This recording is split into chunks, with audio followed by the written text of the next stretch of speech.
नमस्कार, आपके सामने मैं फिर से हाजिर हूँ एक नई कहानी के साथ। नई कहानी का शीर्षक है 11 गाँवों की कहानी। अभी 11 गाँवों की कहानी कैसे है यह तो आपको पूरी कहानी सुनने के बाद ही पता चलेगा। तो एक बार बहुत पुराने ज़माने की बात है, 11 गाँव में इकट्ठा ही अकाल पड़ गया, मतलब बारिश नहीं हुई। पहले क्या था कि बारिश नहीं होती थी तो दूसरे साधन खेतों में पानी देने के लिए नहीं होते थे, फसल उगाने के लिए। तो उस समय सिर्फ और सिर्फ किसान जो है वो वर्षा पर ही निर्भर था।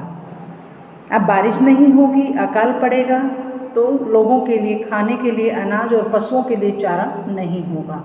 इस चिंता से सब ग्रसित थे, सारे गांव वाले। तो 11 गांवों के लोगों ने और पंचों ने इकट्ठे होकर सलाह मशवरा किया कि बारिश के लिए क्या किया जाए।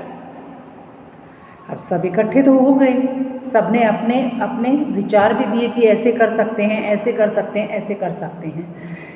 उनमें से एक आदमी ने बताया कि यहाँ से अपने गांव से जो है करीब करीब 100 किलोमीटर दूर पर एक मंदिर है और उस मंदिर में एक पुजारी है जो हवन करता है।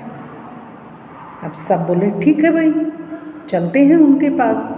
अब उनके पास वो उस सभी 11 गांव के पंच और सरपंच, कुछ गिने चुने लोग जो हम बोलते हैं ना, जो गांव के रिप्रेजेंटेटिव आज के ज़माने में बोले तो वो सब चले गए। अब जा कर के उन्होंने वहाँ पर पंडित जी से प्रार्थना की कि पंडित जी, हमारे 11 गांव हैं जिनमें बारिश नहीं हो रही है और बारिश नहीं होने के कारण अकाल पड़ गया है और अकाल पड़ने के कारण जो है हम और पशु जो है भूख से मर जाएंगे।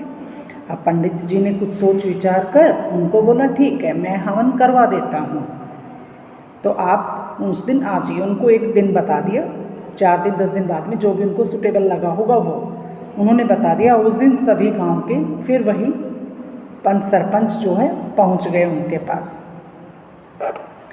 तो पंडित जी ने बोला ज़्यादा लोग नहीं आएंगे, कुछ लोग आ जाओ, गांव से 2-2 4-4 लोग आ जाएं। बोले ठीक है। तो उसी हिसाब से जैसे पंडित जी ने बताया था उसके हिसाब से ही सब लोग वहाँ पर पहुँच गए। अब पहुँचने के बाद क्या हुआ वहाँ पर कि पंडित जी ने हवन शुरू किया। अब बार बार जो है पंडित जी की नज़र एक ही आदमी पर जा रही थी जो वहाँ पर हवन में बैठा हुआ था। अब पंडित जी ने बताया, हवन हो गया, सब ने अपनी आहुति डाली, इंद्र देवता को प्रसन्न करने के लिए मंत्र पढ़े गए, सब कुछ किया। उसके बाद में पंडित जी ने बोला कि एक गांव में बारिश जरूर होगी, 10 का मुझे नहीं पता, लेकिन एक गांव में बारिश जरूर होगी। अब सभी गांव के लोग जो गए हुए थे वहाँ पर सभी खड़े हो गए और बोले कि पंडित जी आप ऐसा क्यों बोल रहे हैं, हवन तो हम सब ने किया है।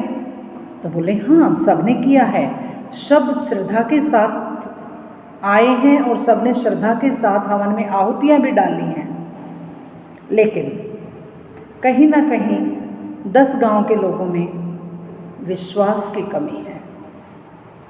ये जो जिस गांव से ये आदमी आया है जिसने छाता ले रखा है उसको अपने भगवान पर पूरा भरोसा है, अपने मंदिर पर भरोसा है, अपने पुजारी पर भरोसा है कि ज़रूर से अगर हम हवन करेंगे वहाँ पर तो ज़रूर बारिश होगी। और कहीं ऐसा ना हो कि हमारे हवन करते करते या हवन संपूर्ण होने के बाद में ये बारिश शुरू हो जाए तो कहीं मैं भीग ना जाऊँ। इसीलिए इसको विश्वास था कि बारिश जरूर होगी और ये अपने साथ छाता लेकर आया है। तो ये होता है विश्वास। तो सभी सुनकर हैरान हो गए कि बात तो सही है भाई, हमने विश्वास किया लेकिन हमने उतना विश्वास नहीं किया जितना इस आदमी ने किया है। तो ऐसे ही वापस आ गए सब लोग। अब वापस आने के बाद 10 गांव में बारिश नहीं हुई और एक उसी गांव में बारिश हुई जहाँ से उन पंडित ने, जहाँ से वो एक आदमी थे जो छाता लेकर मंदिर में हवन के लिए पहुँचे थे। तो भगवान ने देखा कि इसको तो बहुत वो है, मेरे ऊपर विश्वास है तो मैं इसका विश्वास टूटने नहीं दूंगा। तो 10 गांव में बारिश ना हुई और उस गांव में बारिश हुई, क्योंकि उस आदमी को अपने भगवान पर पूरा भरोसा था तो इसीलिए यहाँ से सीख मिलती है कि हम जो भी पूजा पाठ करें, हम जो भी कार्यक्रम अपना करें, उसमें पूरे श्रद्धा भाव से कि हाँ, जिसके लिए मैं जो कर रहा हूँ वह मेरा कार्य पूरा होगा, इस श्रद्धा भाव से पूजा पाठ करें, इस श्रद्धा भाव से कोई भी काम करें, इस श्रद्धा भाव से करें, ताकि भगवान भी हमारे विश्वास को तोड़ ना पाए। तो थैंक यू दोस्तों, इस कहानी में इतना ही। मिलती हूँ और एक नई कहानी में, तब तक के लिए नमस्कार।